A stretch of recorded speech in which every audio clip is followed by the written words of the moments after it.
Hello मेरे प्यारे बच्चों, आप सभी का स्वागत है यूट्यूब चैनल एससीआई कृषि संस्थान में और मैं हूं आपका सत्यन सिंह। आज हम लेके आए आपके लिए एमपीपीएटी 2018 का पेपर का सॉल्व करेंगे। आज हम पढ़ने वाले हैं पीएटी 2018 के फसल उत्पादन के प्रश्नों को सॉल्व करने वाले हैं और वो भी विथ कॉन्सेप्ट से।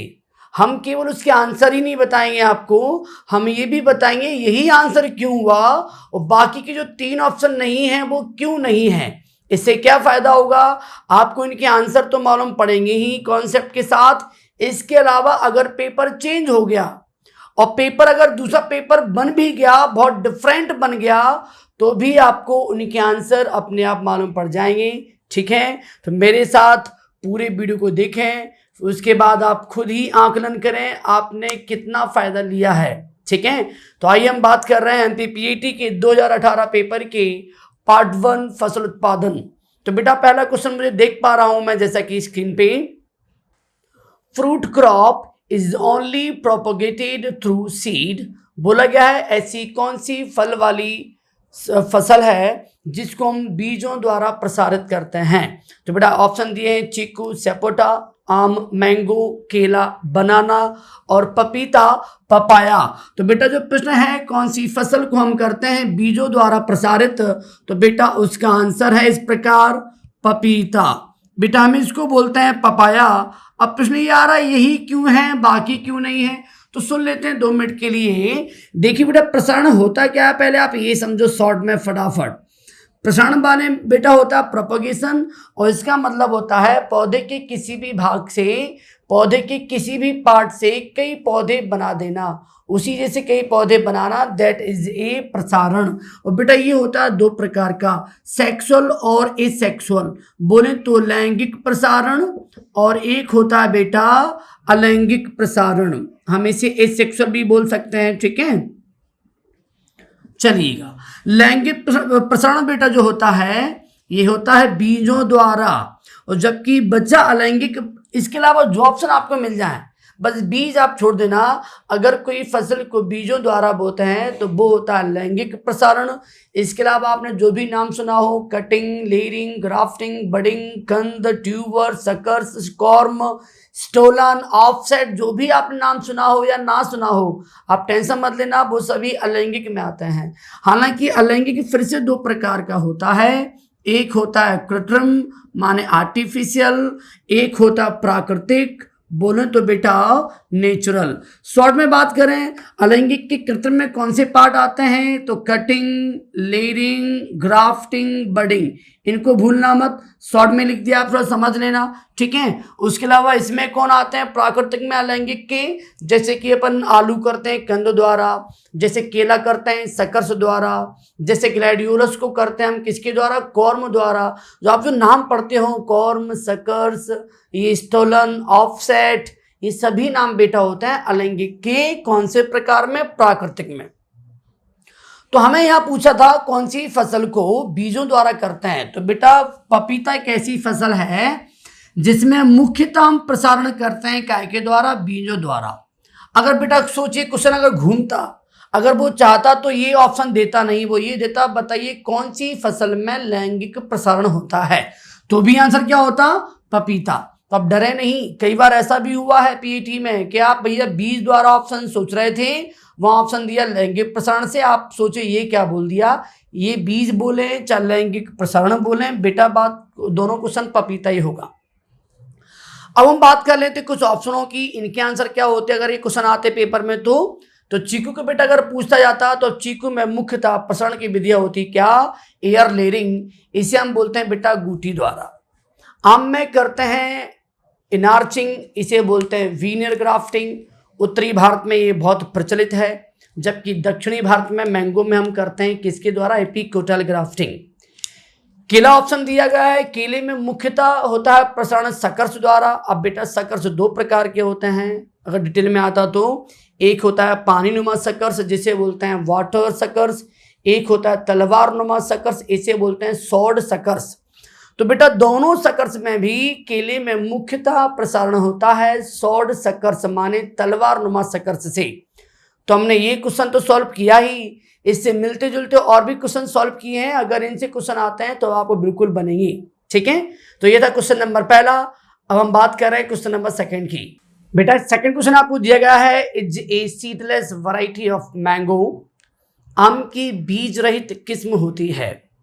ऑप्शन यू दिए आपको, सिंधु, आम्रपाली, केसर और सोनपरी। तो बेटा चार ऑप्शन में आपसे पूछा है सीडलेस वैरायटी ऑफ मैंगो, किसमें बीज नहीं होता, तो बेटा उसका आंसर है सिंधु।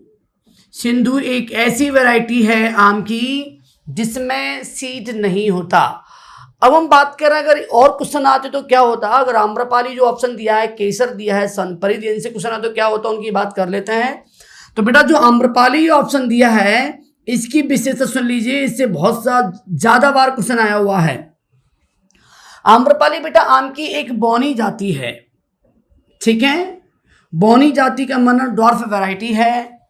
और बेटा जो बौनी जाति होती हैं आम की ही नहीं, चाहे वो पपीते की हो, चाहे अन्य फ्रूट की हो, जितनी बौनी जाति होती हैं बेटा उनको हम यूज करते हैं HDP में। किस में यूज करेंगे बेटा, HDP।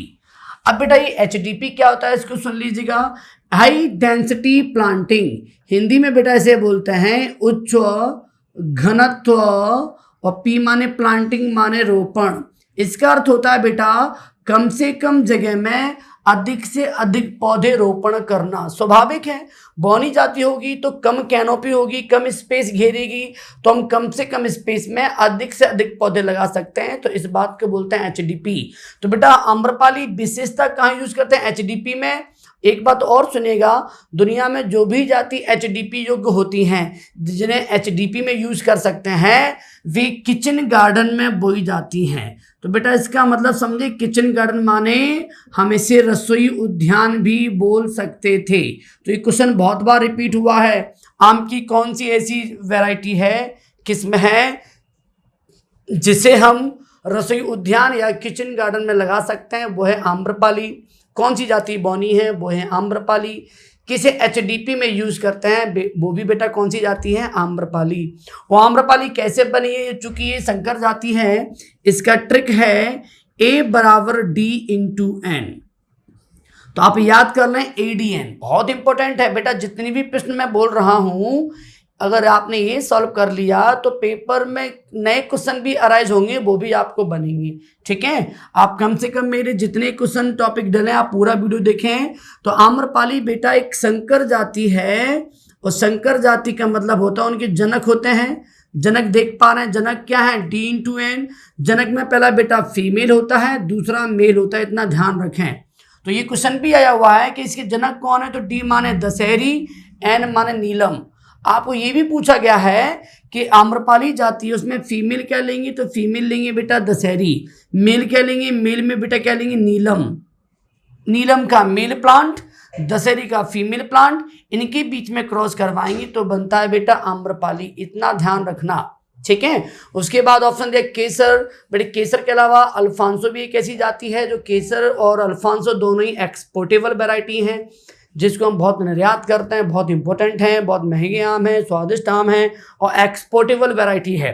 उसका सोनपरी, सोनपरी बहुत अच्छी वैरायटी है। सुनेगा, सोनपरी वैरायटी को बेटा कैसे बनाया है, किसने बनाया, वो आप देख लीजिएगा। सोनपरी, तो बेटा सोनपरी वैरायटी को गुजरात हाइब्रिड मैंगो, मतलब जो बात करें सोनपरी जाति को गुजरात ने बनाया है, वो किसने बनाया है, एग्रीकल्चर एक्सपेरिमेंटल स्टेशन, जो कहाँ है गुजरात में, पारिया में। यहाँ से जाति रिलीज हुई है 2000 में, जाति ये बनाई गई है सन 2000 में। और ये कैसे बनी आप उसको देख लीजिएगा। जो सोनपरी जाति थी इसको बनाया है, क्रॉस करवाया है, चूंकि ये भी एक हाइब्रिड वैरायटी है, ये भी एक संकर वैरायटी है, संकर बोले तो हाइब्रिड, और ये क्रॉस हुई है A/B। यहाँ पे A का मतलब सुनिए, A माने बेटा अल्फांसो। ठीक है, मैं लिख देता हूँ, A माने बेटा अल्फांसो और V माने बेटा वेंसन जाति। देखें आप बोर्ड पे, तो इन दोनों के बीच में क्रॉस कराया तो कौन सी जाति बनी हुई है, सोनपरी। तो ये क्वेश्चन भी पूछे जा सकते हैं, ये क्वेश्चन भी बहुत बार रिपीट हुए हैं। तो हमने इसी के अलावा इसको आंसर तो बता दिया, सीडलेस वैरायटी कौन है, सिंधु। इससे मिलते जुलते आंसर भी सॉल्व किए हैं। ठीक है, अब हम बात कर रहे हैं नेक्स्ट क्वेश्चन की। नेक्स्ट क्वेश्चन की बात कर रहे हैं बेटा, seedless is banana due to, पूछा गया है बीज रहित केले के का क्या कारण है, क्या रीजन है कि केला बीज रहित होता है, उसका रीजन क्या है। तो बेटा उसका रीजन पहले आपको बता देते हैं, फिर क्यों हुआ ये भी आपको बताएंगे। तो केले में बीज रहित होने का रीजन है वह है वेजिटेटिव पार्थिनोकार्पी। क्या बेटा आंसर, वेजिटेटिव पार्थिनोकार्पी। अब आपके मन में प्रश्न आएगा इसका असल मतलब क्या है, ये क्या होता है बेटा, हिंदी में इसे बोलते हैं वानस्पतिक पार्थिनोकार्पी अनसेक जनन, वानस्पतिक अनसेक जनन। अब ये क्या होता है इसको सुन लेते हैं, इसको सुनने के पहले हम पहले समझ लेते हैं पार्थिनोकार्पी क्या होता है, फिर आप ये अच्छी तरह समझ पाएंगे, ठीक है। तो देखो बेटा पार्थिनोकार्पी क्या होता है इसको सुन लीजिएगा आप। पार्थिनोकार्पी बेटा माने होता है formation of fruit without fertilization, माने फल का बनना लेकिन बिना निषेचन के बनना, बिना निषेचन के बने फल को बोलते हैं बेटा पार्थिनोकार्पी, और ऐसे फल को बोलते हैं पार्थिनोकार्पिक फ्रूट, अनिषेक फल। हम अनिषेक फल को बेटा माने सुनना, पार्थिनोकार्पी क्या समझ गए आप, बिना निषेचन के फल का बनना, इसे कहते हैं पार्थिनोकार्पी, और ऐसे फल को बोलते हैं पार्थिनोकार्पिक फ्रूट। हिंदी में इसको बोलते क्या थे, हम हिंदी में इसे बोलते हैं अनिषेक फल, और अनिषेक फल को बेटा वर्जिन फ्रूट भी कहते हैं, ठीक है। ये क्वेश्चन भी आया हुआ है, आप ध्यान से सुनिएगा। हम इस फ्रूट को, ऐसे फल जो बिना निषेचन के बनते हैं, इनको हम वर्जिन फ्रूट भी कहते हैं। अब पार्थिनोकार्पी आपने कई टाइप की सुनी होगी, जैसे एक प्रकार हम बात कर रहे हैं वेजिटेटिव पार्थिनोकार्पी, शॉर्ट में लिख देता हूँ, ठीक है, वेजिटेटिव पार्थिनोकार्पी, ठीक है। एक आपने सुना होगा स्टेनोस्पर्मो का पार्थिनोकार्पी, स्पर्मो पार्थिनोकार्पी। एक आपने सुना होगा स्टिमुलेटिंग पार्थिनोकार्पी, स्टिमुलेटिंग पार्थिनोकार्पी। तो बेटा इसके एग्जाम्पल तीनों के बहुत इंपॉर्टेंट हैं, पेपर में बहुत पूछे जाते हैं। तो बेटा सुनिएगा, वेजिटेटिव पार्थिनोकार्पी का मुख्य एग्जाम्पल है बनाना, जो भी आपसे पूछा गया था। तो इसका मेन एग्जाम्पल बेटा क्या है, बनाना। हालांकि इसके और भी एग्जाम्पल हैं, आप सुनिएगा, जो कभी कभार एग्जाम में पूछ लिए जाते हैं। हालांकि मुख्य एग्जाम्पल है बनाना। इसके अलावा हम इसमें और क्या यूज कर सकते हैं, हम सीडलेस कुकुम्बर भी लगा सकते हैं, हम इसमें पाइनएप्पल अनानास भी लगा सकते हैं, हम इसमें फिग अंजीर भी लगा सकते हैं। तो ये एग्जाम्पल किसके हैं, वेजिटेटिव पार्थिनोकार्पी के। अब हम बात कर रहे हैं स्टेनोस्पर्म पार्थिनोकार्पी, इसके एग्जाम्पल क्या हो सकते हैं, इसका मेन एग्जाम्पल है ग्रेप्स। ग्रेप्स बोले तो बेटा अंगूर, हम अंगूर के अलावा इसमें और क्या लगा सकते हैं, हम सीडलेस वाटरमेलन माने सीडलेस बिना बीजों का तरबूज भी इस वाले ऑप्शन में टिक कर सकते हैं। अच्छा, कोई आपसे बोल दे कि जो पार्थिनोकार्पी जो हुई है उसका मेन रीजन क्या है, ये क्यों होती है, तो आप टिक करना बेटा बिना निषेचन के फलों का बनना। अच्छा, कोई बोल दे स्टिमुलेटिंग क्या होता है सर, तो इसमें देखो बेटा, इसमें बिना निषेचन के फल बनेंगे, राइट, पर इसमें इससे क्या अंतर है, इस स्टिमुलेटिंग पार्थिनोकार्पी में होता क्या है, आपको पॉलिनेशन की रिक्वायरमेंट तो होगी, आपको परागण की आवश्यकता तो होगी, लेकिन आपको बिल्कुल भी निषेचन की आवश्यकता नहीं होगी, माने required pollination but not fertilization. परागण तो होगा पर निषेचन नहीं होगा। जबकि इनमें बात करें, वेजिटेटिव में बात करें, इसमें ना तो परागण की रिक्वायरमेंट होगी ना ही निषेचन की आवश्यकता होगी, ठीक है। चूंकि आपसे पूछा हुआ था कि बीज रहित केले का रीजन क्या है, तो आपने लगाया वेजिटेटिव पार्थिनोकार्पी, और भी आपने एग्जांपल देखे, इससे क्या होगा, अगर और भी क्वेश्चन घूम जाए, अंगूर में किसके द्वारा होती है, फिग अंजीर में किसके द्वारा होती है, या इनके मतलब क्या होते हैं, इन फ्रूट्स को हम क्या बोलते हैं, तो इससे संबंधित जितने भी प्रश्न होंगे आपको आसानी से बन जाएंगे, ठीक है। हम देख रहे हैं नेक्स्ट क्वेश्चन। नेक्स्ट क्वेश्चन की बात करें बेटा, लिखा हुआ है is an example of dioecious crop, पूछा इनमें से कौन सी फसल पृथक लिंगी है। आप देख पा रहे होंगे स्क्रीन पे। तो पहले आप ये समझो कौन सी क्रॉप डायोसियस क्रॉप है, तो पहले आप डायोसियस का मतलब समझ लो। डायोसियस।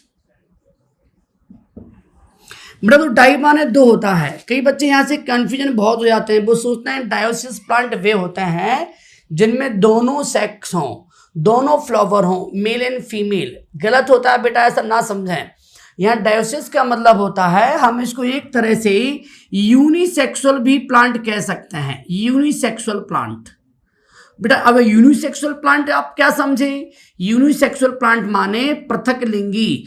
पृथक लिंगी माने होता है जिसमें अलग अलग प्लांट में अलग अलग फ्लावर हों, मेल फ्लावर हो मेल प्लांट में, फीमेल फ्लावर हो फीमेल प्लांट में, माने दोनों ही प्लांट अलग अलग हों।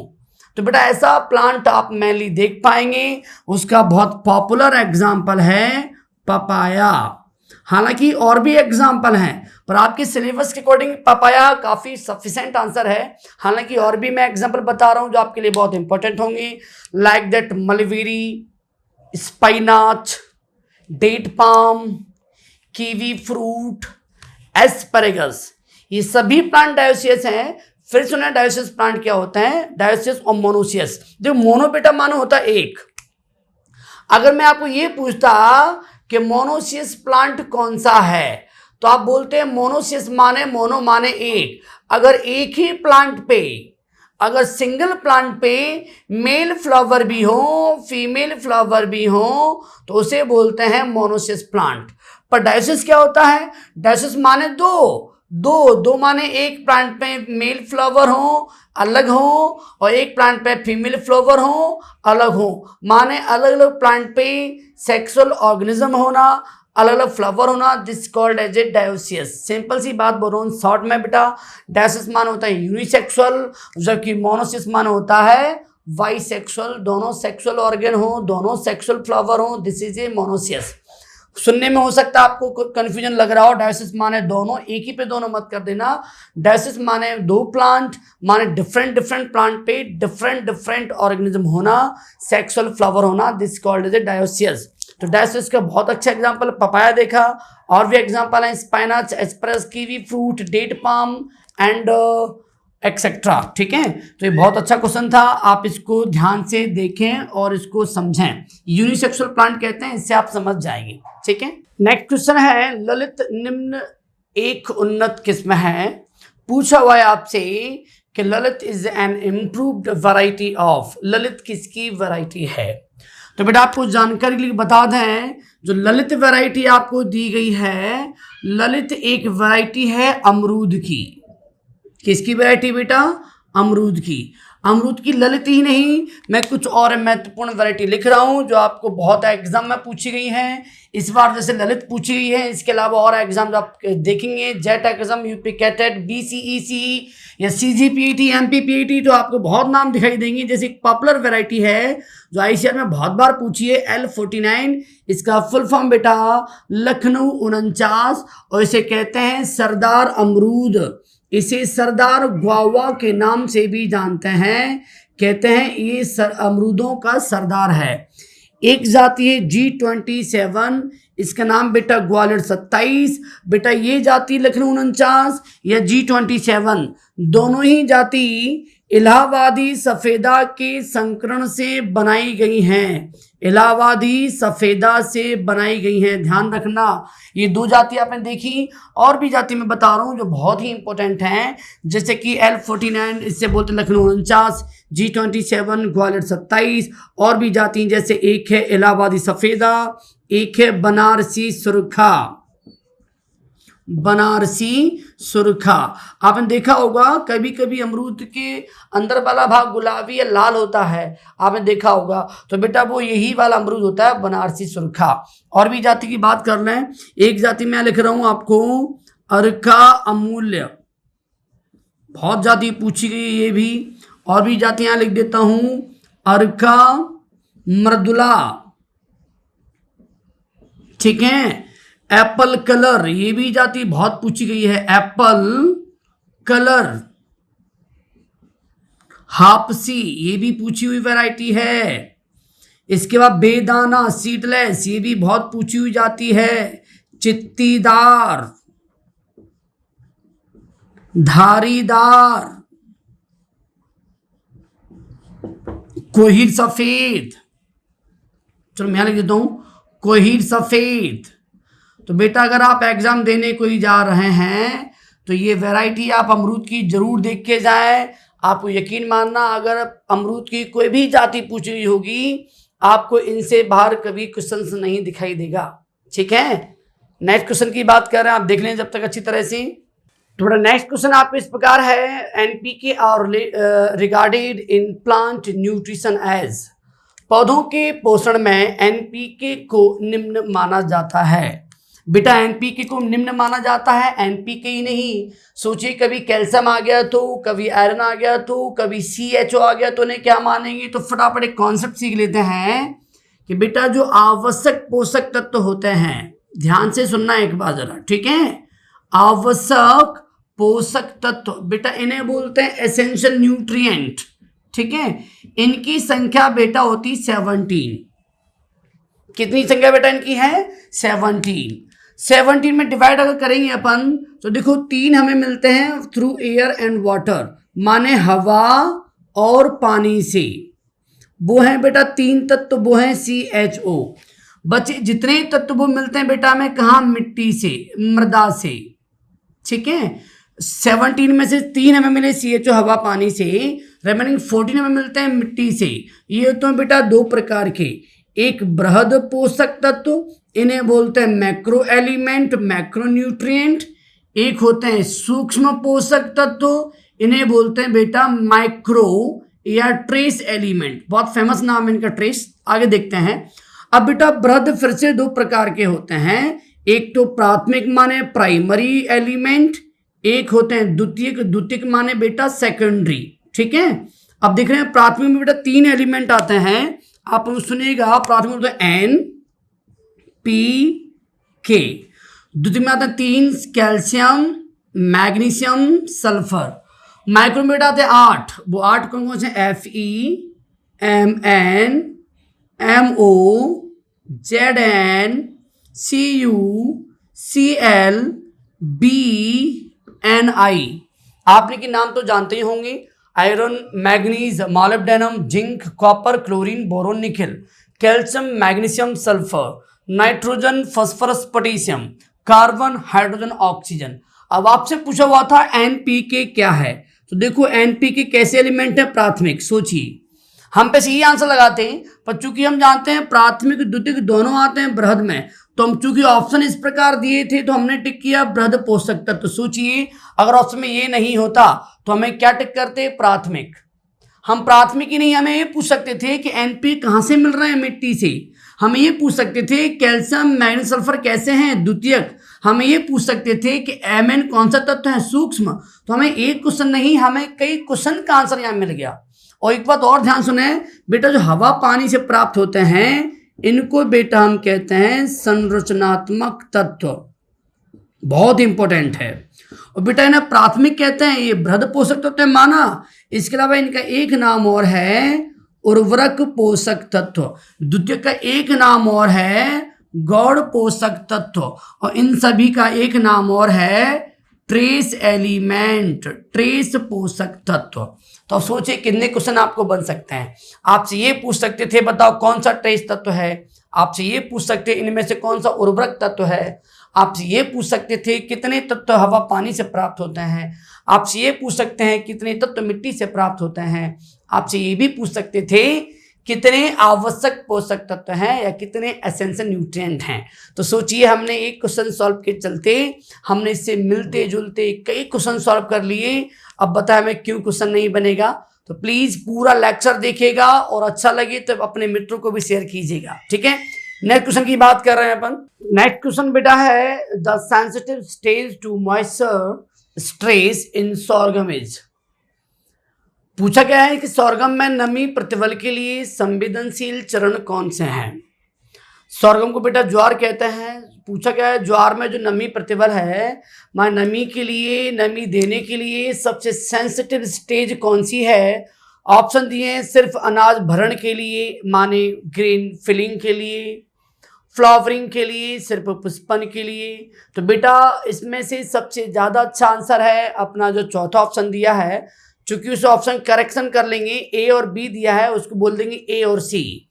बोले तो हम स्वर्गम में नमी प्रतिवल के लिए संवेदनशील स्टेज दोनों हैं, जब अनाज भरण हो रहा हो, जब पुष्पन अवस्था हो रही हो, फ्लावरिंग स्टेज हो, दोनों में नमी की बहुत आवश्यकता पड़ती है। ठीक है, आसान प्रश्न था, उम्मीद है आपको समझ में आ गया होगा। अच्छा, नेक्स्ट क्वेश्चन की बात करते हैं।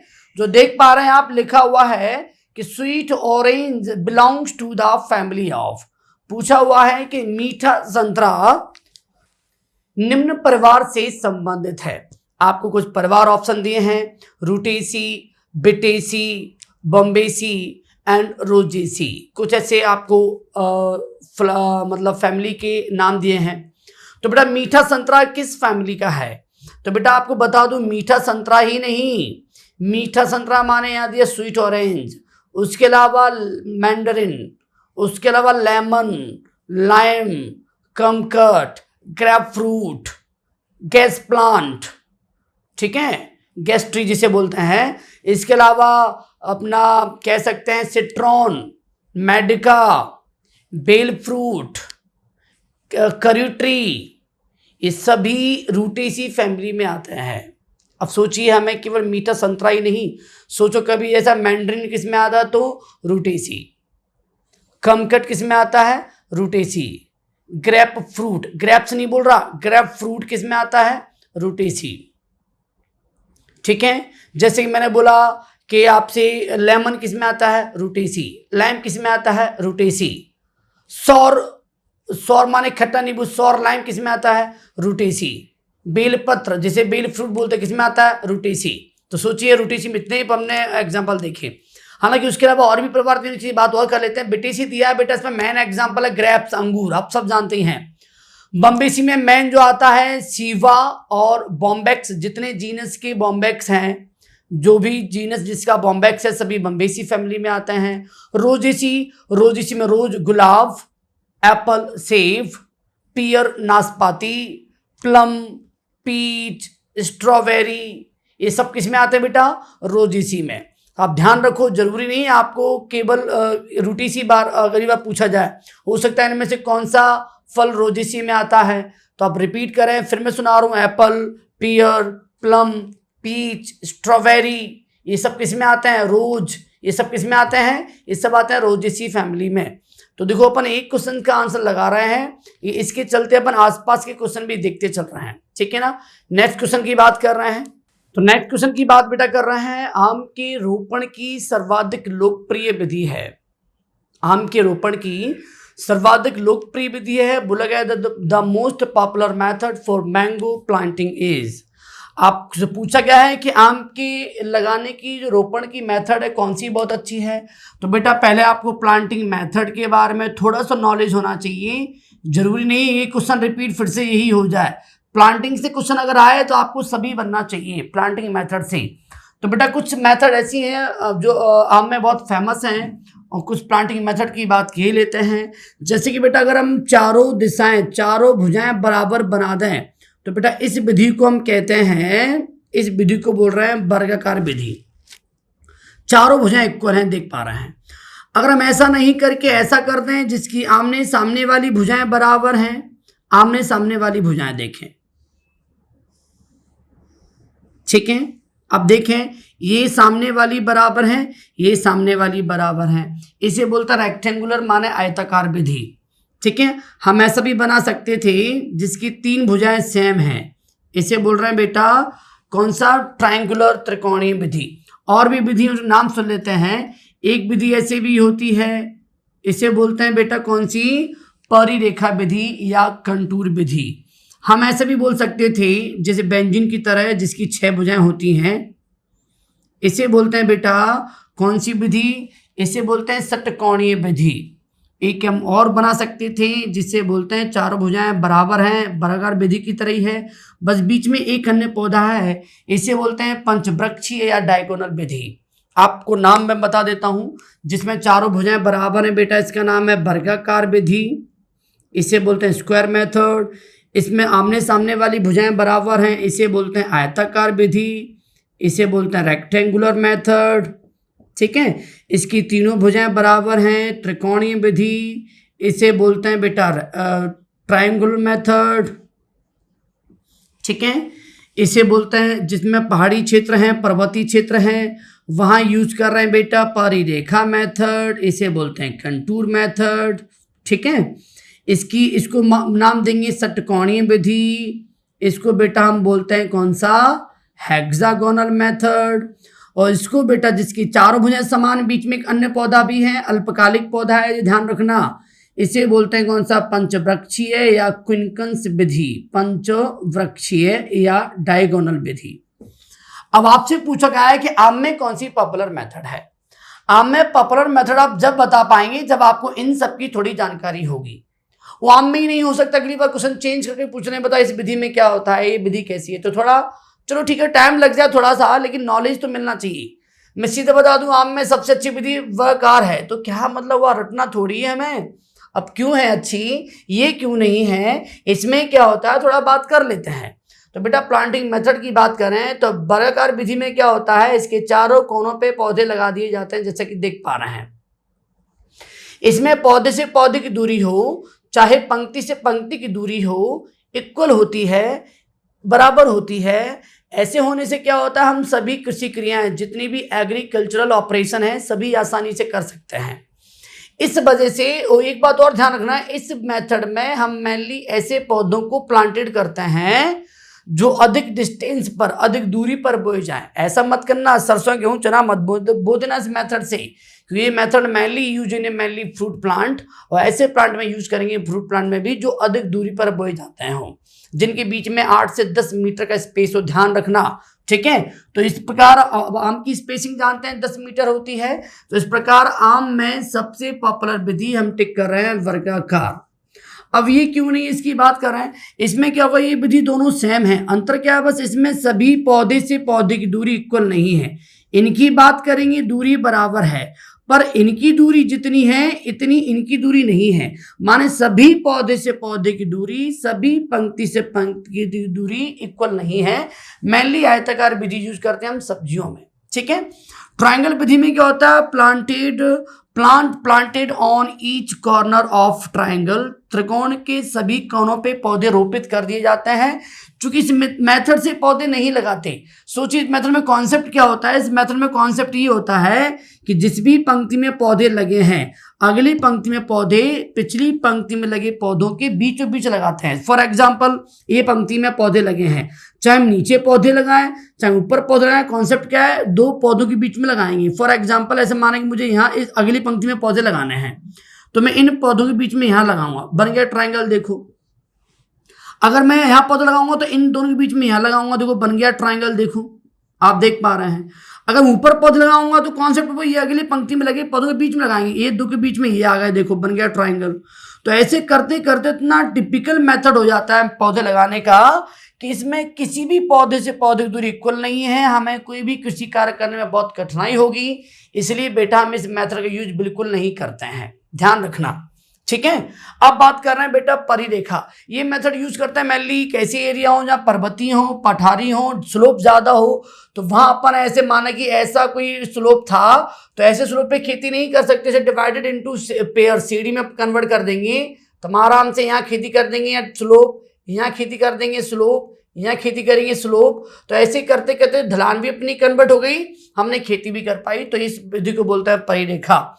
षटकोणी विधि में क्या होता है, सभी कोण पे पौधे लगा देंगे 1 2 3 4 5 6, तो इसलिए नाम पड़ गया षटकोणी विधि। ये विधि में ध्यान रखना जितने पौधे वर्गाकार विधि से लगाए जाते हैं, ये क्वेश्चन बहुत पूछा है एग्जामों में, जितने पौधे इस विधि से लगाए जाते हैं उसकी तुलना में 15% अधिक पौधे इस विधि से लगाए जाते हैं। तो क्वेश्चन आता है बताओ कौन सी विधि ऐसी है जिसमें 15% अधिक पौधे लगाए जा सकते हैं, वो है षटकोणी विधि। और बेटा ये यूज वहां करेंगे मेनली जहां जमीन महंगी हो और कम हो। अब है कौन सी विधि, अब है डायगोनल विधि, पंचवृक्षीय। ये विधि बेटा वर्गाकार विधि जैसी ही है, सभी कोनों पे पौधे लगा दिए, बस अंतर इतना है इसमें बीचों बीच एक अन्य पौधा लगा दिया जाता है, जिसे बेटा बोलते हैं अल्पकालिक पौधा जिसकी आयु कम हो। इसका उद्देश्य क्या होता है? जब तक मुख्य वृक्षों से फल प्राप्त नहीं होते, जब तक इससे फलन प्राप्त करना, अतिरिक्त आय प्राप्त करना, और जब इनसे फल प्राप्त होने लग जाते हैं तो इसको हटा के फेंक देते हैं। इसको बेटा बोलते हैं पूरक पौधा। इसलिए हम इस विधि को पूरक विधि के नाम से भी जानते हैं, क्योंकि इस बीच वाले पौधा अल्पकालिक पौधे का नाम है पूरक वृक्ष। पूरी बात सुनना, ठीक है? तो हम इसी को आंसर क्यों लगा पाए? हम मेनली आम में जब करते हैं, हम एरिया हमारे पास ज़्यादा है, तो इसलिए जो लोकप्रिय विधि आम में ये है। अगर बेटा ऑप्शन ये नहीं होता वर्गाकार, तो हम पूरक विधि भी लगा सकते थे। ये भी बहुत अच्छा आंसर था। आम में पूरक विधि का भी बहुत यूज करते हैं, लेकिन दोनों में कंपेयर किया गया तो हमने ज़्यादा यूज किया कौन सा विधि? वर्गाकार विधि। इसमें डबल, इसकी तुलना में डबल पौधे लगाए जा सकते हैं। इसमें इसकी तुलना में 15% पौधे लगाए जा सकते हैं। ये दोनों ही प्रश्न आपके भिन्न भिन्न एग्जामों में, जेट में, सीजीपीटी में, यूपी के टेट में बार बार रिपीट हुए हैं। ठीक है, चलिए हम इसको हटा देते हैं। हम नेक्स्ट क्वेश्चन की बात कर रहे हैं। नेक्स्ट क्वेश्चन की बात कर रहे हैं। लिखा हुआ है government introduce crop insurance scheme 4। सरकार ने फसल बीमा योजना को किसके लिए चालू किया था?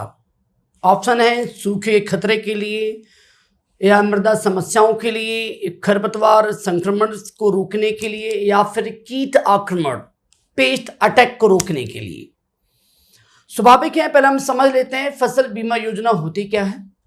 बेटा 13 जनवरी 2016 को प्रधानमंत्री फसल बीमा योजना, हम शॉर्ट में इसे बोलना चाहेंगे प्रधानमंत्री फसल बीमा योजना की शुरुआत की गई थी 13 जनवरी 2016 को।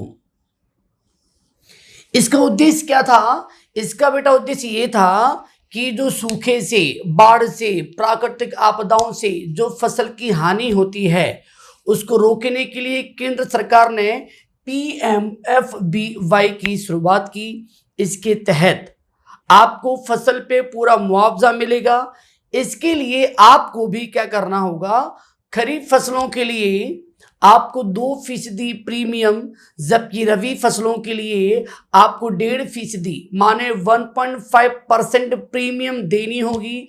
आप इतनी प्रीमियम का भुगतान करते हैं। खरीफ में 2%, रबी में 1.5%, आपको इतना प्रीमियम का भुगतान करना पड़ेगा। इसके बाद आपका क्रॉप इंश्योरेंस हो जाएगा। उसके बाद किसी भी प्राकृतिक आपदा से यदि हानि होती है तो आपको इसका पूरा मुआवजा मिलेगा। तो इस प्रकार अगर क्वेश्चन को अगर देखा जाए तो इसमें नेचुरल जो आपदा देख पा रहे हैं, सूखे के खतरे, तो ड्रॉट रिस्क को रोकने के लिए की गई थी। ठीक है, हम नेक्स्ट क्वेश्चन की बात कर रहे हैं जो मैं अपनी स्क्रीन पे देख पा रहा हूं, आप शायद बोर्ड पे देख पा रहे होंगे कि fruit and vegetables are rich source of vitamin and minerals and they are called as, माने फल सब्जियां विटामिन और खनिज के प्रमुख या समृद्ध स्रोत हैं, तो इन्हें क्या कहते हैं? बिल्कुल सही बात है, आपने खुद ही बोल दिया है। मैं आपको थोड़ा और डिटेल में थोड़ा समझा दूं। बेटा जो फ्रूट्स होते हैं ये मेनली विटामिन्स और मेनली शुगर, शुगर कौन सी? वो भी फ्रक्टोज शुगर, इनके बहुत अच्छे सोर्स होते हैं। जबकि मैं वेजिटेबल्स की बात करूं बेटा, अगर वेजिटेबल्स की बात मैं करूं तो ये मिनरल्स और इसके अलावा फाइबर, फाइबर माने बेटा रेशा, और इसके अलावा आयरन, आयरन माने Fe, इनका मेन सोर्स होते हैं। जब आप खुद ही कह रहे हैं कि फ्रूट्स इनका बहुत अच्छा सोर्स है, वेजिटेबल इनका अच्छा सोर्स है, तो बेटा ये विटामिन, मिनरल्स, फाइबर, रेशा, शुगर, ये हमारे बॉडी को, इम्यून सिस्टम को बूस्ट करते हैं, हमारे प्रतिरक्षा तंत्र को मजबूत करते हैं। बेटा जितना अच्छा इम्यून सिस्टम होगा उतना हम बाहरी बीमारियों से लड़ने की हमें क्षमता प्रदान होगी, हमें इम्प्रूवमेंट होगा हमारे बॉडी में। अगर इस प्रकार अगर बात कर रहे हैं कि फल सब्जियां हमें ये कुछ देती हैं जिससे हमारा इम्यून सिस्टम मजबूत होता है, तो हम आंसर लगाना चाहेंगे इसका कौन सा? Protective food. इसलिए हम सब्जियों को प्रोटेक्टिव फूड भी कहते हैं। बेटा प्रोटेक्टिव माने समझें, प्रोटेक्टिव माने सुरक्षात्मक, हम इसको सुरक्षात्मक या संरक्षक खाद्य भी कहते हैं। दोनों ही नाम फेमस है बेटा। ऐसा मत करना कि इसमें आ गया संरक्षक खाद्य तो कभी पेपर में आ गया बताए किसे सुरक्षात्मक भोजन कहते हैं। आप डरना नहीं, सुरक्षात्मक भोजन की बात करें, ये बेटा संरक्षक खाद्य की बात करें, बात एक ही है। तो आज के बाद आप सभी लोग फल और सब्जियों का अधिक से अधिक सेवन करें, ठीक है ना।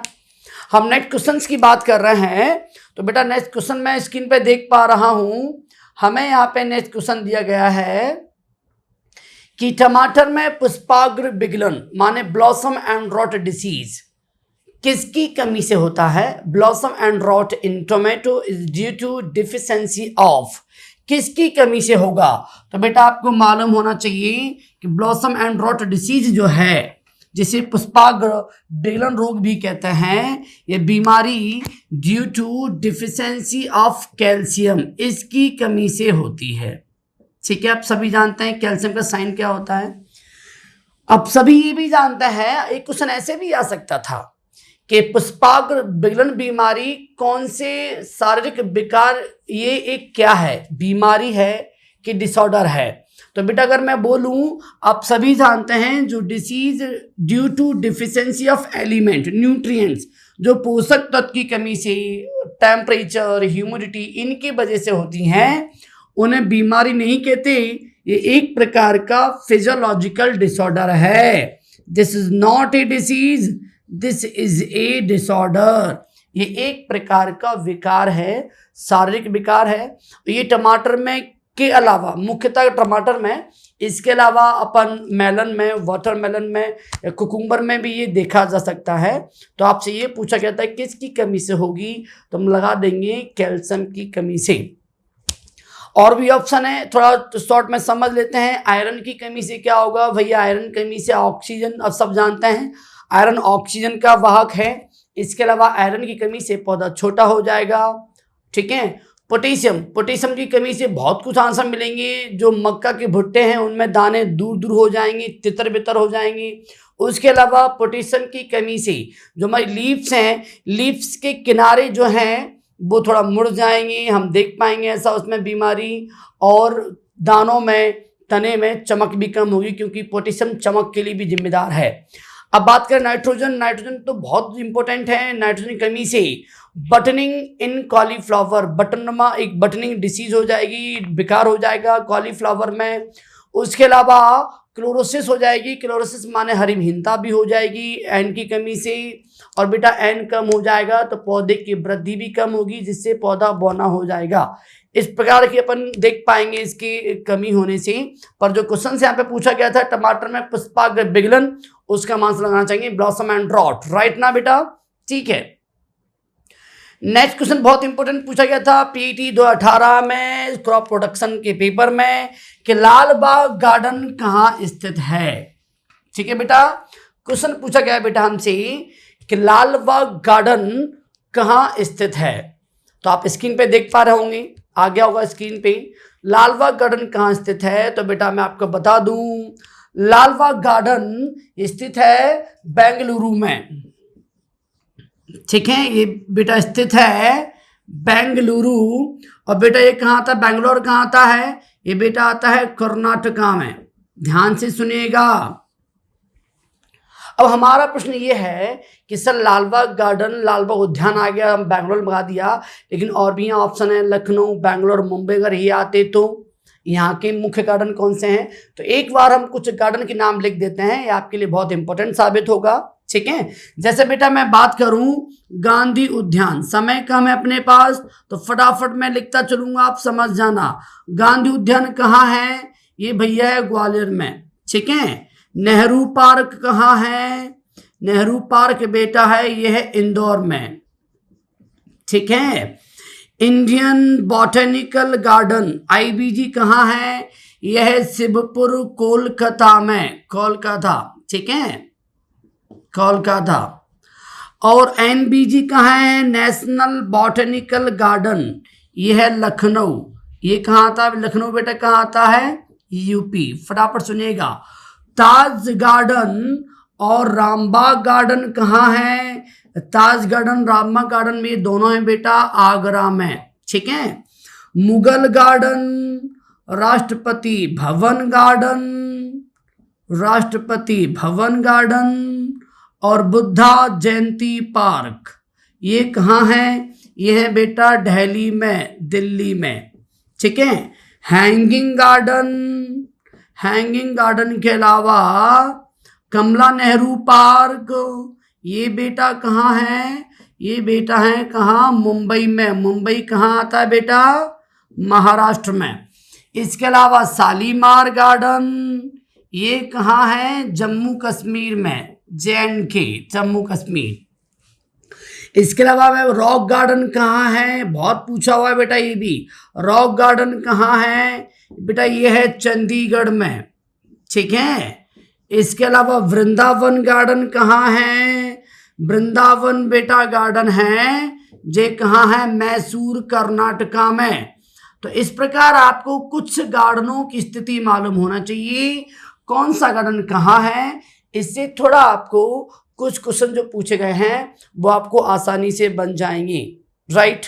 नेक्स्ट क्वेश्चन आपके सामने है, मृदा कणों की व्यवस्था को किस रूप से जाना जाता है? आपके सामने प्रश्न है, the arrangement of soil particle is refer to as, इसे क्या कहते हैं? आप बेटा थोड़ा समझिएगा, इसमें ऑप्शन कुछ दिए हैं जैसे कि soil structure, soil texture and soil organisation.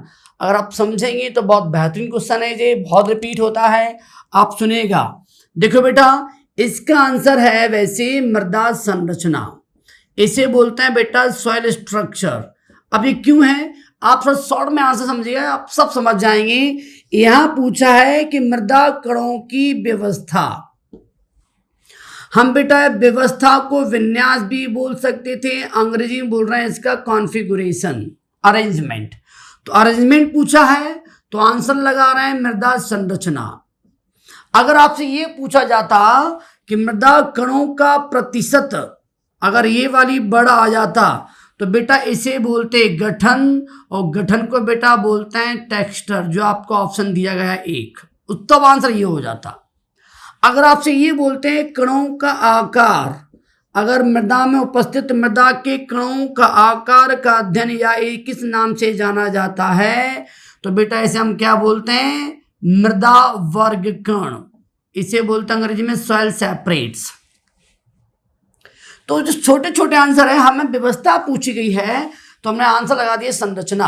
आपको ये भी मैं बताना चाहूंगा कि बेटा मृदा में पाई जाने वाली जो कणों की व्यवस्था है वो 4 प्रकार की देखी जाती है, जैसे कणों का आकार या प्लेटीनुमा हो सकता है, प्लेटी स्ट्रक्चर, या नटनुमा हो सकता है, घनाकार हो सकता है, ब्लॉक स्ट्रक्चर हो सकती है, या बेटा उसका आंसर गोलाकार हो सकता है।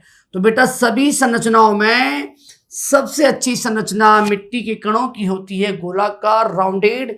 इसे क्रम भी संरचना भी कहा जा सकता है, क्योंकि गोलाकार कणों की संरचना में कणों का आकार 1 से 10 mm होता है।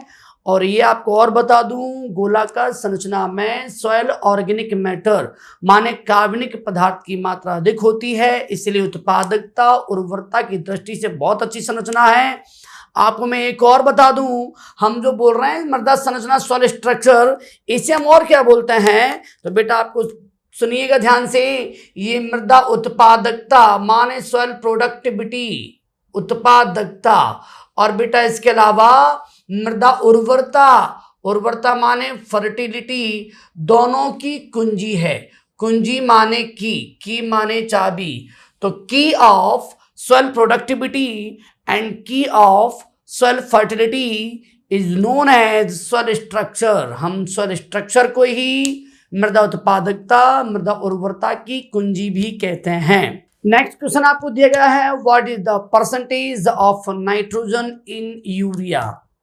यूरिया में कितने प्रतिशत नाइट्रोजन होता है? हालांकि ये इसका आंसर सभी जानते हैं, सभी जानते हैं कि यूरिया में 46% N होता है। पर सोचिए अगर वो N ना पूछ के और कुछ पूछ लेता तो आप क्या करते? आपने रट लिया 46%। पर बेटा एग्जैक्ट और बताएं, अगर आपको 46 की बजाय अगर आपको ये आंसर मिलता 46.6% तो ये और ज्यादा अच्छा आंसर था। अब सवाल ये आ रहा है सर हम कैसे मान लें ये ज्यादा अच्छा आंसर है, तो आपको इनको निकालना भी आना चाहिए। सबसे पहले निकालने का ट्रिक क्या होता है सुनिएगा, आपको किसी भी चीज का पहले फॉर्मूला आना चाहिए। यूरिया पूछ रहे हैं तो यूरिया का फॉर्मूला है NH2CO NH2, this is formula of urea. अब आप सबका मॉलिक्यूलर वेट निकालें, सबका अणुभार निकालें। आप अणुभार कैसे निकालते हैं, सबका आपको परमाणु भार आना चाहिए, और परमाणु भार सभी जानते हैं परमाणु क्रमांक का लगभग दुगना होता है, सभी में तो नहीं होता, लगभग दुगना। जैसे क्रमांक है 7 तो भार है 14, क्रमांक 1 भार भी 1, 2 मॉलिक्यूल हैं, 2 एटम हैं, 1 का 1 2 का 2। कार्बन इसका 6 है, क्रमांक एटॉमिक नंबर 6 है तो वेट इसका है 12। एटॉमिक नंबर 8 है तो वेट है इसका 16। एटॉमिक नंबर 7 है तो वेट है 14। 1 का 1 2 का 2। अगर हम बेटा सबको प्लस कर देंगे, आप जोड़ लीजिएगा, 14 + 2 16, 16 12 कितना हो गया 28, 28 और 16 कितना हो गया 44, 44 और 14 ये आपका हो गया 58, 58 और बेटा 2 ये होगा आपका 60। तो इसका मतलब है अणुभार, तो बेटा अणुभार इसका आया कितना, मॉलिक्यूलर वेट आएगा 60। अब क्या करना होता है बेटा, जो पूछते हैं ना उसको क्या करना, आप टोटल मॉलिक्यूलर वेट को रखना नीचे अपॉन में, ऐसे टोटल मॉलिक्यूलर वेट 60 हो गया। अब हमें यूरिया में एन पूछा है तो एन कितना है 14 और 14 28 ऊपर कर दो, जो पूछते हैं बेटा उसे ऊपर रख दो, into 100 कर दो। अगर आप इसे सॉल्व करेंगे 20 × 3 16 25 तो 20 दिया 60, 20 पंच 100, अगर हम इसे करेंगे तो जाएगा 140/3। इसे अगर सॉल्व करेंगे तो आ जाएगा 3 × 12 46.6। ये आपका आंसर आ गया ऐसे 46.6। अब आपको कार्बन ही नहीं, यहाँ पे एन ही नहीं, हम हाइड्रोजन भी निकाल सकते हैं, हम कार्बन भी निकाल सकते हैं, हम ऑक्सीजन भी निकाल सकते हैं।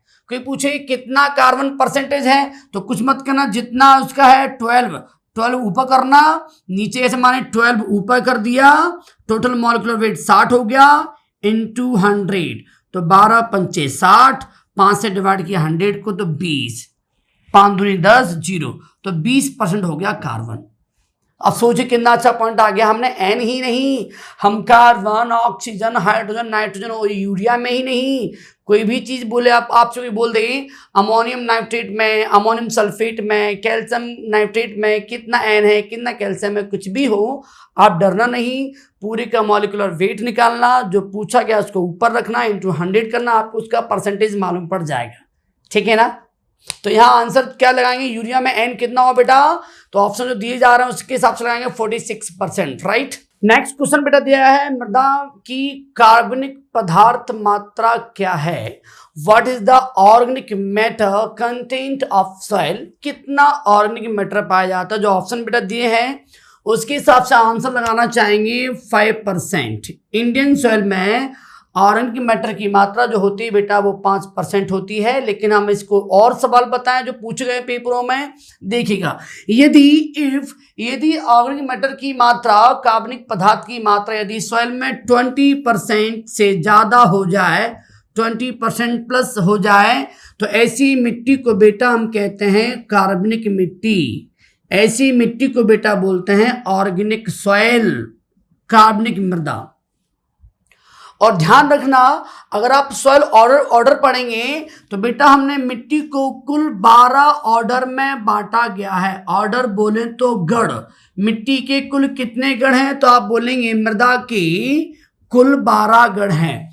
तो 12 गण में से अगर हम बात करेंगे तो एक गण ऐसा है जिसका नाम है हिस्टोसॉल। क्या नाम बेटा, हिस्टोसॉल। पूरी बात सुनते रहना, मैं बहुत इंपॉर्टेंट चीज बता रहा हूं, ये क्वेश्चन भी पूछा हुआ है कि हिस्टोसॉल में कौन सी मिट्टी आती है, तो आप करेंगे कार्बनिक मिट्टी।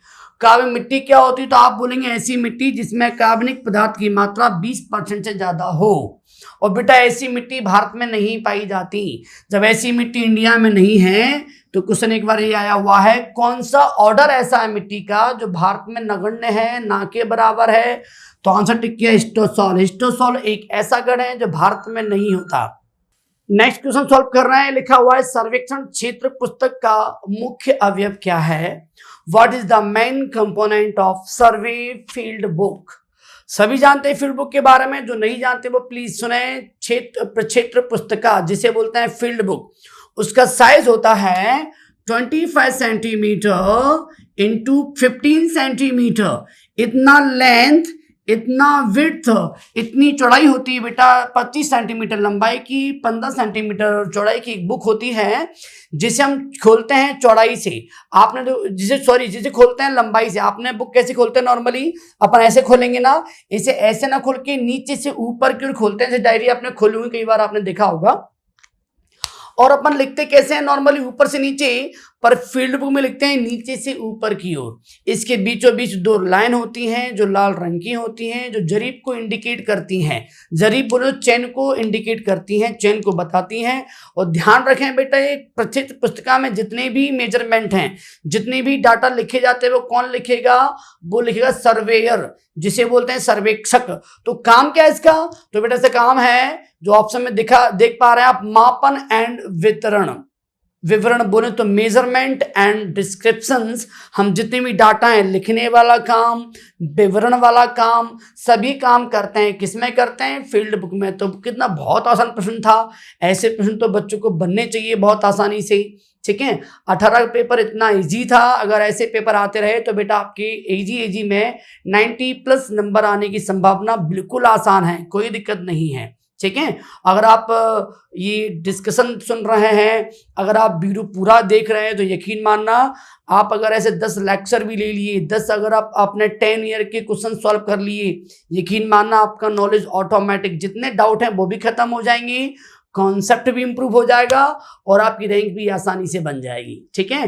तो यहाँ क्वेश्चन लगा रहे हैं सर्वेक्षण क्षेत्र के पुस्तक का मुख्य अवयव है, तो हम आंसर लगाएंगे मापन और विवरण, मेजरमेंट एंड डिस्क्रिप्शंस।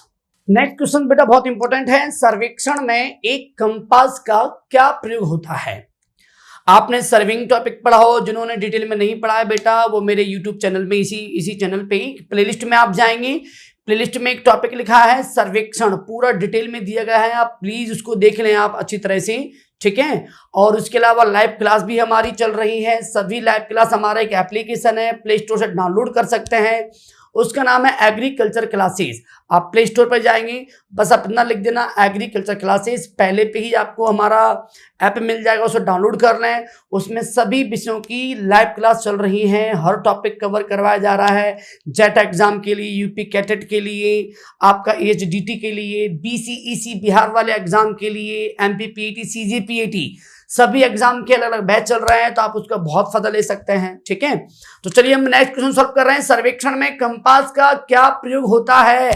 तो कंपास तो सब सुन के समझ गए होंगे ना, सबने देखा हुआ मैग्नेटिक कंपास में, चुंबकीय कंपास में मैग्नेटिक नीडल लगी होती है, चुंबकीय सुई लगी होती है, जिसकी डायरेक्शन होती है उत्तर से दक्षिण की ओर। इसका मतलब हम साफ साफ समझ गए, कंपास का काम पूछ रहे हैं तो दिशा माने डायरेक्शन। तो एक रेखा मापने के लिए, एक रेखा की दिशा मापने के लिए, डायरेक्शन मापने के लिए इसका एक काम करेंगे। अब बता इतने आसान प्रश्न आ जाते हैं पेपर में, कई बार बच्चे फिर भी डर जाते हैं, डरे नहीं बिल्कुल। कंपास पूछा है, उसमें चुंबकीय सुई की दिशा होती है, हम डायरेक्शन ज्ञात करने के लिए यूज करते हैं, तो साफ साफ ऑप्शन मिल गया डायरेक्शन ऑफ ए लाइन। एक दिशा मापने के लिए हम इसका यूज करते हैं, ठीक है ना। नेक्स्ट क्वेश्चन बेटा है कि मृदा क्रमों माने सॉइल ऑर्डर की कुल संख्या क्या है? What is the total number of soil order? बहुत अच्छा प्रश्न है, थोड़ा इसको डिटेल में ले लेते हैं। देखो शॉर्ट में बात करूं बेटा, मैं करूं तो सॉइल ऑर्डर बेटा होते हैं कितने? सॉइल ऑर्डर होते हैं 12। ये तो आसान हो गया। अगर पेपर में ये आ जाए कि बताओ इस ऑर्डर की क्या विशेषता है, या ये मिट्टी कौन से ऑर्डर में पाई जाती है, अगर डिटेल में आ गया तो आपको नहीं बनेगा।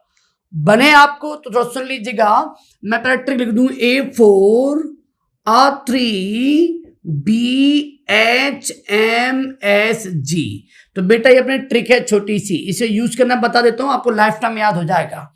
A3 माने आके 3 शब्द है, जैसे कि रेडी सॉइल, फटाफट लिख लेते हैं, ठीक है। मैं स्टार्ट करता हूं इसे, जैसे एनसेप्टी सॉल, सॉल्व में बेटा हर बार आएगा तो सॉइल है, समझ जाएंगे। Inceptisol, entisol, aridisol, LD sol.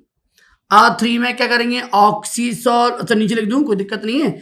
अल्टीसॉल 3 है आ, तो अल्टीसॉल, अल्फीसॉल, और बेटा एक है ऑक्सीसॉल। अब है बी, बी माने बर्टीसॉल, एच माने हिस्टोसॉल, एम माने मॉलीसॉल, एस माने स्पाडोसॉल, और जी माने जेलीसॉल। तो अगर गिनेंगे 1 2 3 4 5 6 7 8 9 10 11 12, तो इस प्रकार बेटा ये मिट्टी में पाए जाने वाले पूरे 12 गण हैं। अगर आप डिटेल में देखना चाहते हैं कौन सा ऑर्डर में कौन सी भूमिका है, कौन सा ऑर्डर नया है, काली मिट्टी किस ऑर्डर में आती है, काबरिंग मिट्टी किस ऑर्डर में आती है, इंडिया में कौन सा ऑर्डर ज्यादा है, कौन सा ऑर्डर नहीं है, कौन सा ऑर्डर के ज्यादा सब ऑर्डर हैं, कई प्रकार की क्वेश्चन, ये ऑर्डर कब निकाले गए, किसने बनाए गए, इसी डिटेल में जानकारी यूट्यूब चैनल में हमारा एक वीडियो डला हुआ है। सॉइल में आप जाइए, सॉइल में इसका पूरा डिटेल में वर्णन है, आप देख सकते हैं। फिर भी जिनको और भी डिटेल में देखना हो, पूछना हो, तो मेरे नंबर पे, कोचिंग के किसी भी नंबर पे आप आराम से कॉल करें, आप पूरा पूछ सकते हैं, ठीक है ना। नेक्स्ट क्वेश्चन बेटा बहुत इंपॉर्टेंट है, आप कोई भी एग्जाम देने जाएं यूजी वाला, प्रत्येक एग्जाम में ये पूछा ही जाता है, कई बार तो पीजी वाला एग्जाम में पूछ लिया गया है। पूछा गया है, निम्नलिखित में से किस फल की फसल में वैकल्पिक असर अल्टरनेट वियरिंग देखा जाता है। Alternate wearing is observed in which following fruit crop. कौन सी फ्रूट क्रॉप में अल्टरनेट वियरिंग होता है और ये होता क्या है। तो बहुत अच्छा सेक्शन है, डिटेल से अच्छी तरह सुन लीजिएगा प्लीज। तो अल्टरनेट वियरिंग क्या है, आप इसकी बात कर रहे हैं पहले। अल्टरनेट वियरिंग क्या है बेटा, ठीक है, वियरिंग क्या है। तो अल्टरनेट वियरिंग बेटा क्या है, आप उसको अच्छी तरह सुन लीजिएगा। एकांतर फलन, हिंदी में से बोलते हैं बेटा एकांतर फलन। वियरिंग माने फलन, फल, अल्टरनेट माने एकांतर। आप समझ पा रहे हैं, यह एक प्रॉब्लम है मैंगो में, मैंगो में नहीं, सिट्रस फैमिली मौसम्बी में भी ये देखा गया है। एकांतर फलन का अर्थ होता है बेटा कि एक साल छोड़ के फलन आना, ये प्रॉब्लम है। इसके बहुत सारे रीजन देखे गए हैं। कोई कहता है CN अनुपात डिस्टर्ब होता है, कोई कहता है लिंग अनुपात में सेक्सुअल रेशियो में दिक्कत है, कोई बोलता है कि हार्मोन की अनियमितता है, हार्मोन डिसबैलेंस है, ठीक है। कोई कहता है कि इसमें अनुवांशिक गुण ऐसा है, अनुवांशिक वजह से ऐसी समस्या है। तो बेटा इसके कई सारे रीजन देखे गए हैं, तो इन्हें हमें रुकना भी पड़ेगा, कम करना पड़ेगा। तो आपको बता दूं CN रेशियो 10:1 रखने से हमें समस्या को कंट्रोल कर सकते हैं। इस वजह से भी ये समस्या हो सकती थी। अगर लिंग अनुपात में दिक्कत है तो आप ध्यान रखें कि उभयलिंगी पुष्प की संख्या ज्यादा रखें और नर पुष्प की संख्या कम रखें। मान उभयलिंगी पुष्प ज्यादा रखें, और आप सब जानते हैं उभयलिंगी पुष्प बोले तो हर्माफ्रोडाइट फ्लावर सबसे ज्यादा होते हैं बेटा लंगड़ा आम में 70%, चौसा आम में 43%, दशहरी आम में 31%, बॉम्बे हरा में 15%, और रूमानी जाति में बेटा उभयलिंगी मात्र 1% होते हैं। तो आप सब समझे कि सबसे ज्यादा फूल उभयलिंगी कहाँ होते हैं, लंगड़ा आम में। तो आप कोशिश करें उभयलिंगी फूल की मात्रा अधिक रखें। हार्मोन की अनियमितता अगर है, हार्मोन डिसबैलेंस है, तो सुन लें अच्छी तरह से, जिब्रेलिन की मात्रा अधिक रखें और ऑक्सीजन की मात्रा कम रखें। ऐसा करने से भी हम इसको रोक सकते हैं। अनुवांशिक अगर ऐसा रीजन है तो हम इसको नहीं रोक सकते, हम इसे कंट्रोल कम कर सकते हैं। इसके अलावा और भी तरीके हैं, हम डबल ग्राफ्टिंग कर सकते हैं, हम थिनिंग आउट, हम इसका बिरलीकरण कर सकते हैं, हम प्रूनिंग से भी कंट्रोल कर सकते हैं, हम काट छांट से भी कंट्रोल कर सकते हैं। ये नहीं मिल रहा तो एक केमिकल पैक्लोब्यूटाजोन का स्प्रे भी कर सकते हैं। तो कुछ तरीके ऐसे हैं जिनकी सहायता से कुछ केमिकल प्रूनिंग, थिनिंग आउट, बिरलीकरण या फिर इनकी समस्या है तो इनको सॉल्व करके हम इस समस्या को कम कर सकते हैं। तो आपसे जो प्रश्न पूछा था वो तो आंसर मिल ही गया, जो आम की समस्या है। उसके अलावा हमने इस समस्या पे थोड़ा बात भी कर ली। क्यों कर ली? अगर इस समस्या से क्वेश्चन और भी पूछे जाए वो भी आपको आराम से बन जाए। ठीक है, तो बेटा ध्यान रखो, अगर प्लीज आपको वीडियो अच्छा लग रहा हो तो अपने दोस्तों तक शेयर करना बिल्कुल ना भूलें। हम आपको प्रत्येक एग्जाम के MPPAT, CGPAT, JET, UP CATET, BCECE, MCAER, BHU, ICR सभी एग्जाम को ऐसे पेपर डालेंगे। अगर आप जो एग्जाम देने जा रहे हैं तो प्लीज आपसे रिक्वेस्ट है आप इन वीडियो को जरूर देख के जाएं, या अभी से तैयारी अच्छी करें, अभी से देखते रहें, ताकि आप कोई भी एग्जाम देने जाएं तो कोई भी टाइप का डाउट ना हो, आपका कॉन्सेप्ट बहुत अच्छा हो। ठीक है, थैंक यू।